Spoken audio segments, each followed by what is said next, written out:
Quando literalmente você nasce com esse dom, com esse propósito, é que você tem que fazer, faz parte de quem é você, é o que você é. Porque algumas pessoas falam, se você não cuidar da sua espiritualidade, sua vida de certa forma não está completa, parece que ela anda meio para trás.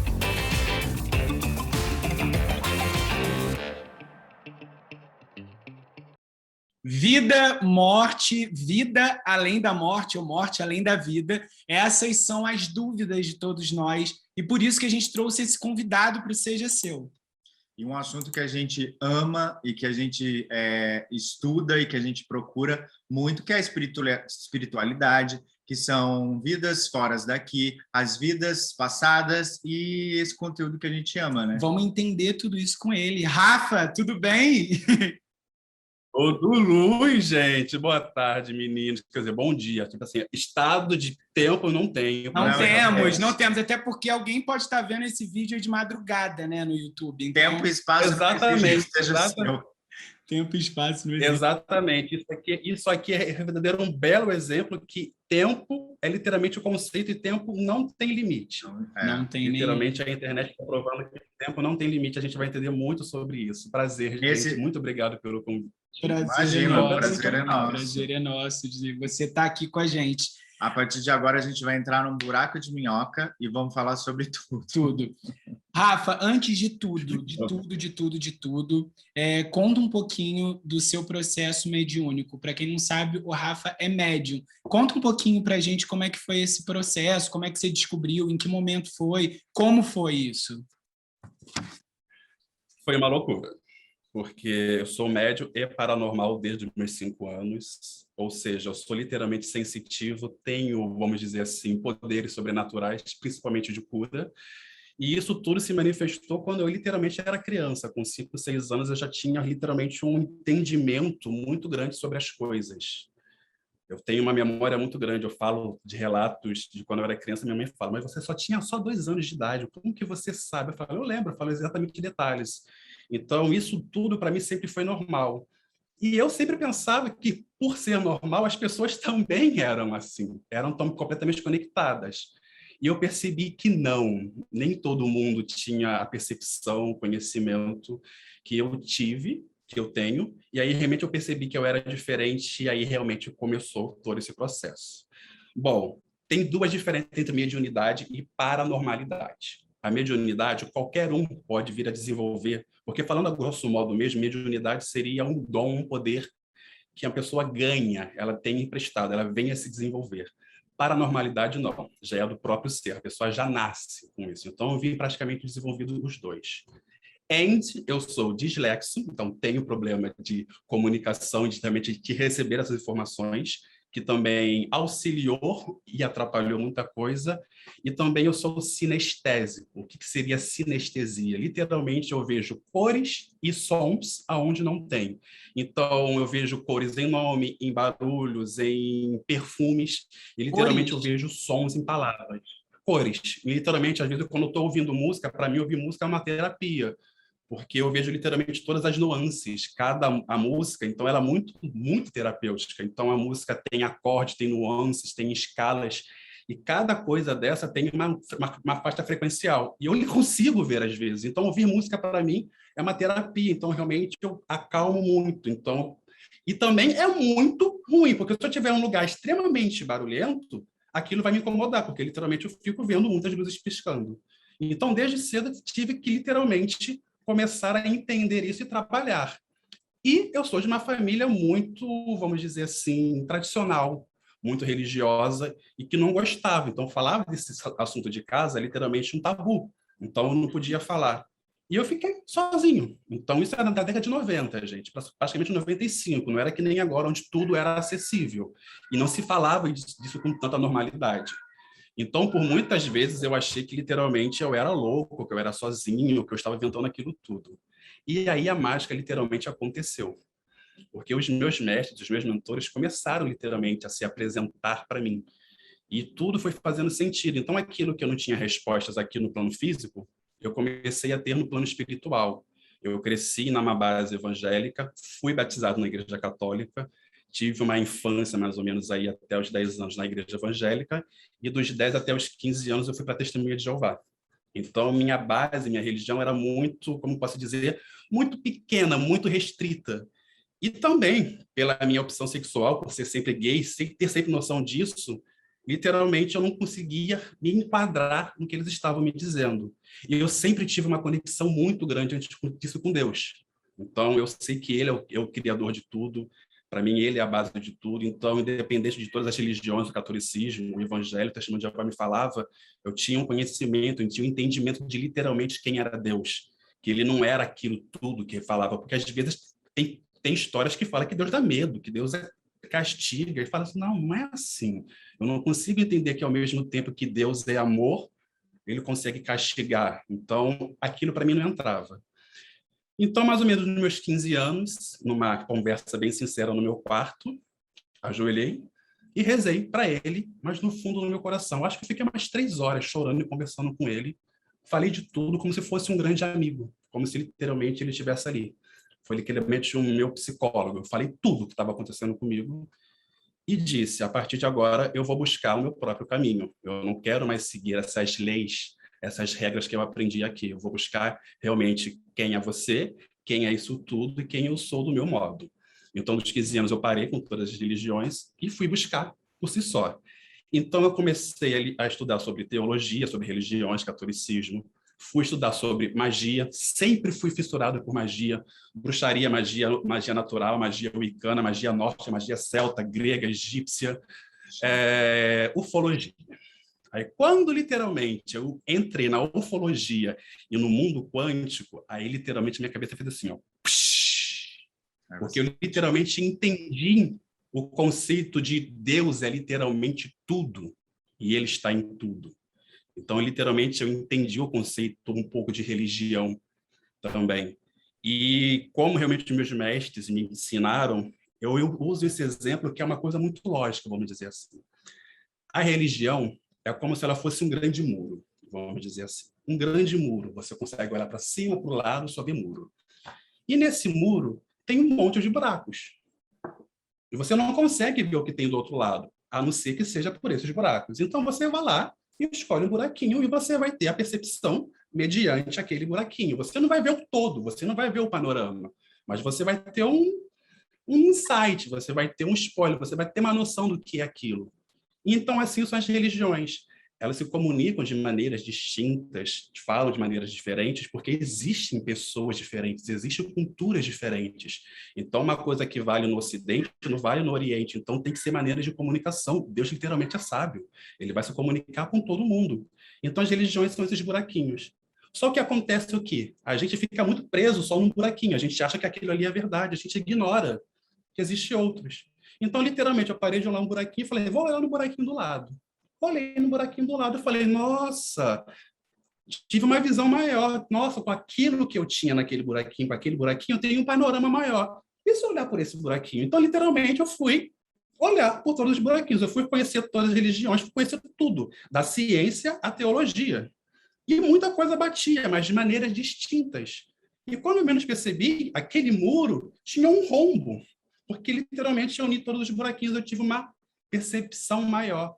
E assim é um conceito de religiões, trazer maneiras distintas, cada uma vai trabalhar um aspecto diferente. Eu descobri que no catolicismo nos ensina a ter uma fé muito grande com Deus. No evangelho a gente se comunica, a gente louva, literalmente a gente pega essa comunhão com o testemunho de Jeová. Eu literalmente tive uma doutrina de estudar, de pesquisar. Então, cada uma, literalmente, eu trouxe uma vertente e me ajudou muito. E com isso eu fui agregando, e literalmente eu fui entendendo que não existe diferente, que não existe o outro, não existe seres que são meu inimigo, que um é melhor do que o outro. Todos falam da mesma coisa, só que de maneira diferente. E aí começou o meu processo dos 15 até os 20 anos estudando sobre isso, pirando pra caramba, porque eu também tenho TAG, transtorno de ansiedade generalizada. Então, cada coisa que eu descobria, minha cabeça pirava, ansiedade, tudo, eu entrava em negação. E foi um processo onde, literalmente, eu aprendi sozinho. Não tinha com quem conversar. Eu achava que, literalmente, eu era o único. Aí chegou 25 anos de maturidade, né? Literalmente, a gente cai na Matrix, cai literalmente na roda, no jogo, as responsabilidades, e todo mundo questionando, a gente vai literalmente esquecendo dessa parte mágica e vai literalmente tentando se enquadrar. Outro questionamento, né? Tipo assim, para que eu fui tentar me enquadrar numa coisa que eu sabia que não ia dar certo? Então, de tanto tentar, literalmente eu me enquadrei. Fiquei literalmente um momento quase que normal. Mas só que não tem como. Eles falavam, e eu tentando me negar. Aí veio a pandemia. Aí, gente, não teve como fugir. Literalmente explodiu. Literalmente teve uma reunião na minha casa, na pandemia, literalmente perdi quase tudo. Perdi emprego, tranquei a faculdade. Foi um momento bem que eu falei, meu pai amado, ou agora ou é nada. Então, literalmente, toda a minha equipe se apresentou no decorrer desses anos, de todos os panteões, todo mundo se apresentou e falou: está na hora de você fazer o seu trabalho. Então, tudo aquilo que a gente te apresentou, cada um individual, foi praticamente para esse momento. Então, eu respirei fundo, tive mais uma vez aquela conversa com Deus e falei: quer saber de uma coisa? Eu parei de tentar entender, parei de tentar controlar, parei de tentar ser o que todo mundo quer. Se é isso que eu tenho que fazer, ok, me mostre. Literalmente, eu estou entregando o volante para vocês. Só falam o que eu tenho que fazer. Literalmente, eu cansei de questionar, porque toda vez que eu questionava, tentava, caía. Então, vou parar de negar. Vou ser literalmente o que eu tenho que ser. Primeira coisa, aceitar quem a gente é e que nada disso literalmente é real. Porque literalmente isso aqui literalmente é uma grande ilusão. E assim foi a pandemia e está aí o Luz de Antares, praticamente de um ano, um sucesso, e literalmente eu estou me surpreendendo muito com o que vem repercutindo. Então, mais ou menos, esse é o brief da minha história. O Luz de Antares tem 1 ano? Tem 1 ano, tem exatamente 1 ano e 3 meses. Gente, nasceu no pior que as pessoas poderiam imaginar, né? Que poderia nascer. E nasceu no... Literalmente, eu falo que nasceu no caos. E nasceu no momento pertinente. Antes de você aceitar essa sua missão, você acha que a sua vida... Porque algumas pessoas falam, se você não cuidar da sua espiritualidade, sua vida, de certa forma, não está completa, parece que ela anda meio para trás. Você sentia isso antes de realmente assumir isso e aceitar sua missão? Sim. É impressionante que sim. Não é que isso vira um empecilho, porque quando literalmente você nasce com esse dom, com esse propósito, é que você tem que fazer, faz parte de quem é você, é o que você é. Então, tentar ir contra isso era tentar contra quem eu sou. Então, eu não estava sendo eu. Então, parecia que literalmente tinha uma coisa que incompleta, que estava faltando. E eu relutei muito, porque como eu vim de uma base, literalmente eu achava que eu estava possuído, que eu estava endemoniado, que aquilo não era para ser. Então, literalmente, foi um trabalho muito grande para mim, de literalmente quebrar as minhas crenças e aceitar quem eu sou. Literalmente mudou. E o que eu ia te perguntar... entreguei a chave para... Eu ia te perguntar em relação às crenças. Você veio da Testemunho de Jeová, né? do catolicismo, do evangélico. Em todas essas religiões, a gente aprende muito que Deus é um velhinho com cajado olhando aqui para baixo e julgando o que você está fazendo o tempo inteiro. Como que foi para fazer? O que você está fazendo? O que você está fazendo? Seja falando mal de alguém, o que você está fazendo com o seu órgão genital, tudo é pecado. Como foi para você quebrar isso tudo dentro de você, né? Você perceber que nem tudo é pecado. O que é pecado hoje com a percepção que você tem? O que é pecar hoje para você? Nossa, pecar para mim hoje, literalmente, eu maldizer o meu próprio nome, eu me maldizer, eu me maltratar, eu maltratar o planeta e eu ir contra Deus. Então, literalmente, isso é pecado. E realmente eu passei por um processo muito grande, porque literalmente eu tive vivências. Literalmente eles me levavam, eles me faziam ter vivências em outros lugares, em outras esferas, e até mesmo aqui no nosso planeta, em outras épocas, para literalmente me mostrar que tudo aquilo que eu achava que era pecado, não era pecado. Caramba! Então, eu realmente me desconstruí e eu vi que ele não era um velhinho de barba branca que ficava no trono segurando um cajado. Ele não tem nada a ver.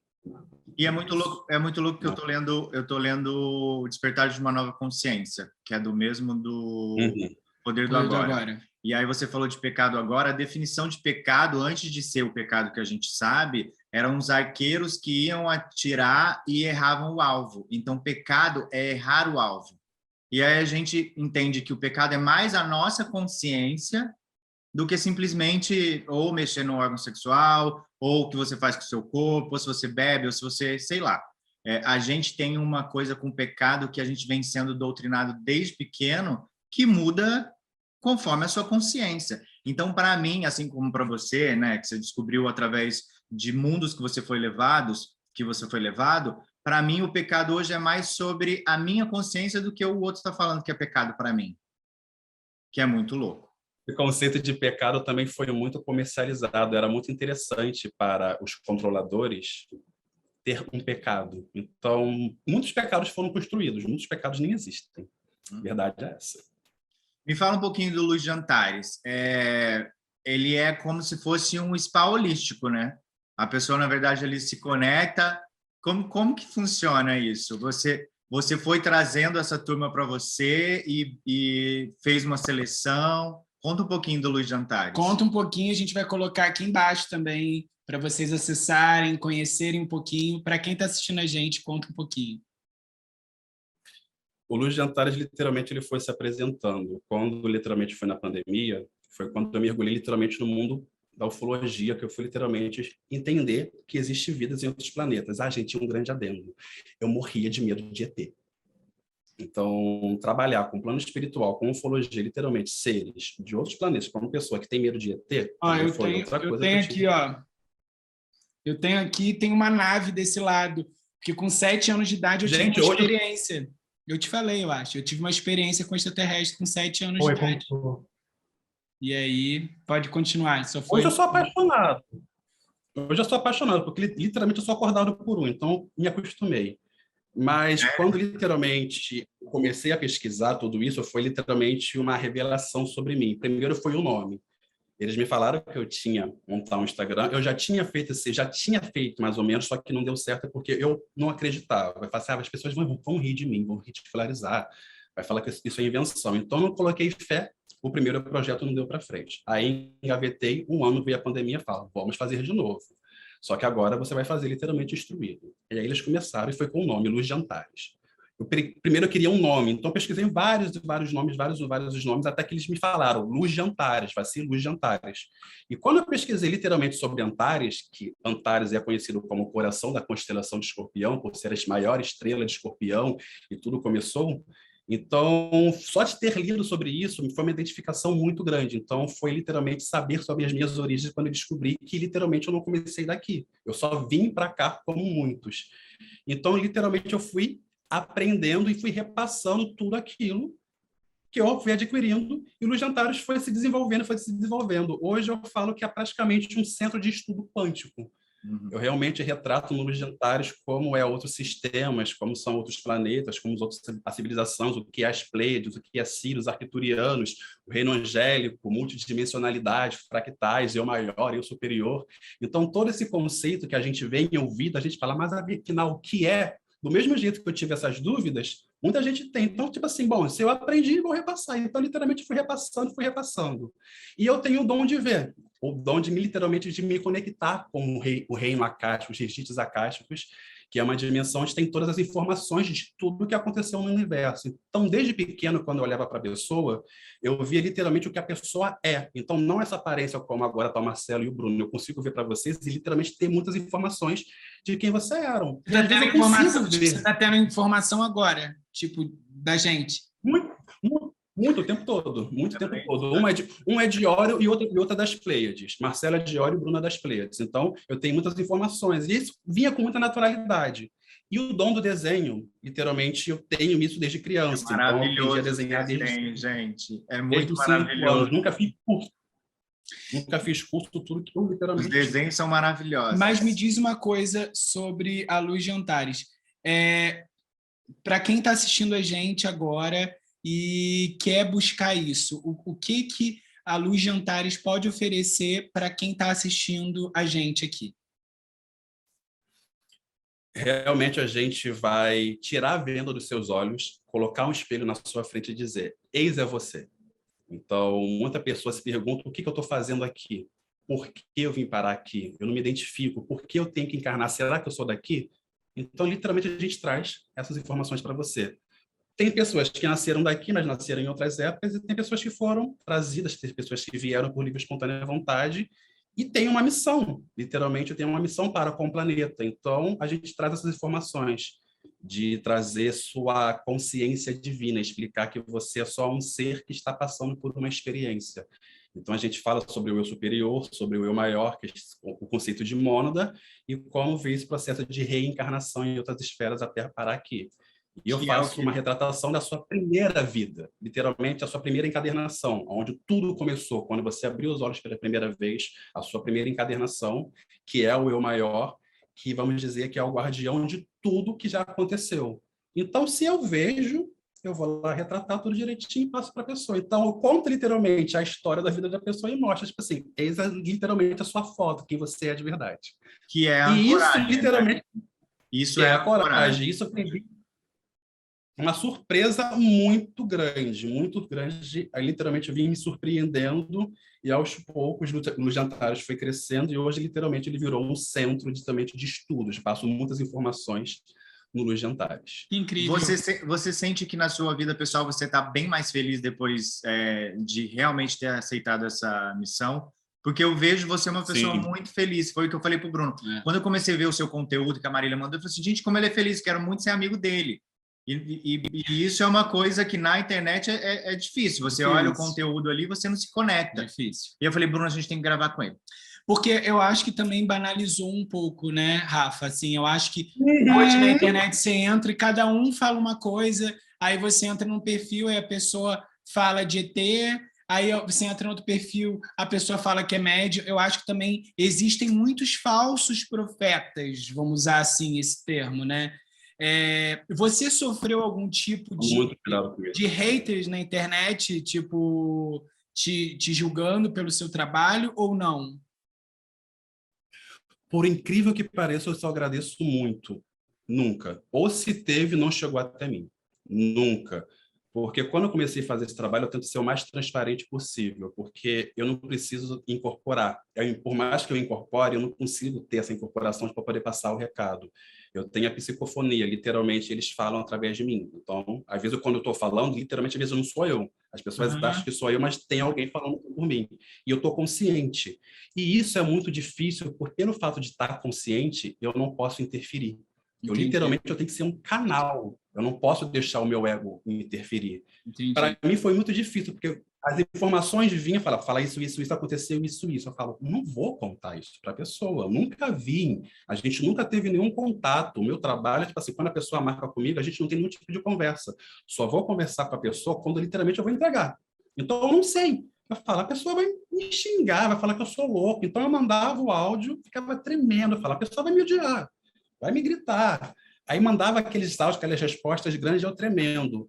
E a devolução era impressionante. As pessoas literalmente choravam, falavam, quem é você? Como você conta isso? Você literalmente falou coisas que eu nunca contei, que eu nunca externei. E eu fiquei assustado. Então, eu fui tendo consciência daquilo que estava acontecendo e, ao mesmo tempo, eu falei, eu não posso interferir. Então, eu vou literalmente ser um canal. Então, foi uma doutrina muito grande para mim, para de não passar. Tipo assim, não, eu vou alterar, vou falar assim, assim, assim. Se eles falam é assim, eu passo literalmente como é. Eu não faço nenhuma alteração, eu não boto o meu ego.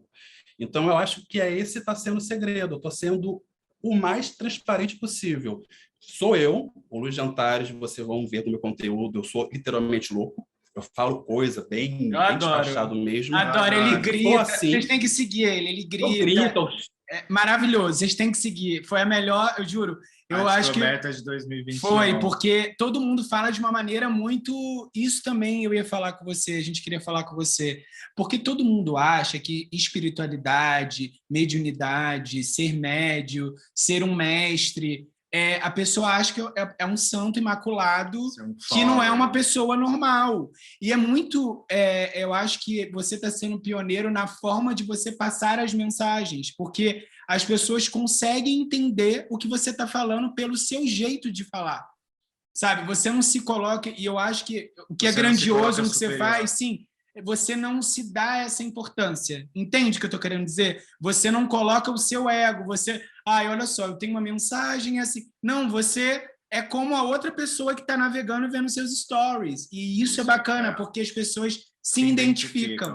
E aí você mostra que todo mundo é igual, que todos nós somos um só. Muito, muito incrível a forma de você colocar.